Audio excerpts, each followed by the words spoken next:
상담이 충분히 돼야 된다고 보거든요.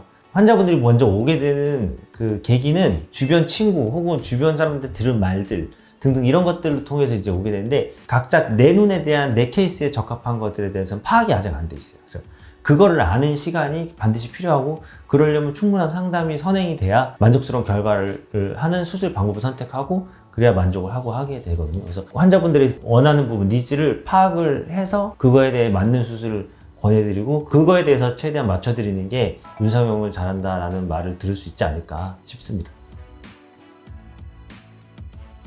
디테일의 차이가 과하지 않게 하는 게 중요하다고 생각을 합니다. 라인이든 혹은 수술 방법이든 너무 과하지 않게 하는 게 중요하고, 근데 반대로 이제 좀 수술 여러 번 해본 분들은 또 과하게 해주는 걸 원하는 경우도 있어서, 그건 그분들이 맞춰드려야 될 일이긴 하지만, 디테일을 찝자면 뭐든 과하지 않게 하는 게 중요하다고 생각을 합니다.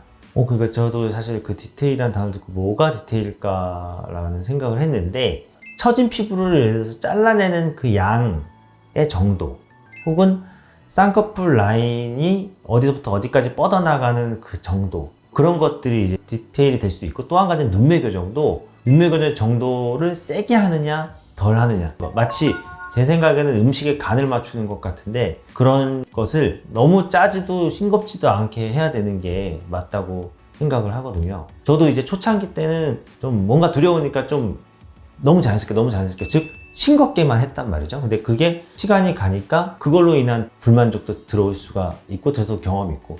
근데 그러면 이제 반대로 좀 짜게, 확실하게, 화려하게도 했는데, 그럼 그걸로 인한 또 컴플레인이나 불만족도 있거든요. 그럼 이게 짜고 싱거운 게 왔다 갔다 하다 보면 어느 정도 이게 그 칼리브레이션, 그러니까 정도가 있는 것 같아요.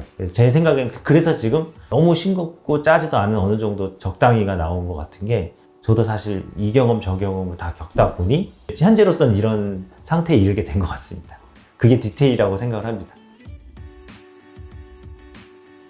네, 많이 다르죠. 중년 분들은 젊으셨을 적에 비해서는 피부가 얇아졌고 늘어졌고, 그리고 눈 주위에 지방 조직이 위축돼 있고, 그리고 지방을 싸고 있는 막의 탄력이 떨어져 있고, 그게 이제 한 가지 특징, 즉 그걸로 인해서 하러 오게 되는 경우가 많고, 그 외에는 눈의 기능적인 거, 물론 이건 안과 선생님들이 더 잘 알겠지만 눈물샘의 기능이 떨어져 있고, 그러다 보니까 건조증이 동반이 되어 있는 경우가 많고, 그 외에 이제 녹내장, 백내장이 동반되어 있는 경우가 많고, 이런 것들도 이제 완전히 해부학적으로 기능적, 구조적으로 달라진 면이거든요. 그래서 그런 면들 때문에도 약간은 자연스럽게 할 수밖에 없는 게, 또 많이 해놓고 많이 땡겨놓고 나면은 수술 후 회복기 기간이 좀 길어요. 뭐 눈물 흘림 증상이라든지 기타 건조증이 좀 회복기가 좀 길 수가 있는데, 근데 그거는 중년 눈상에서 다 누구나 동반되는 일이긴 하지만, 그거를 좀 어느 정도 회복기를 최소화하려면 좀 그 대목에서 좀 이게 과하지 않아야 되는 부분도 있긴 한데,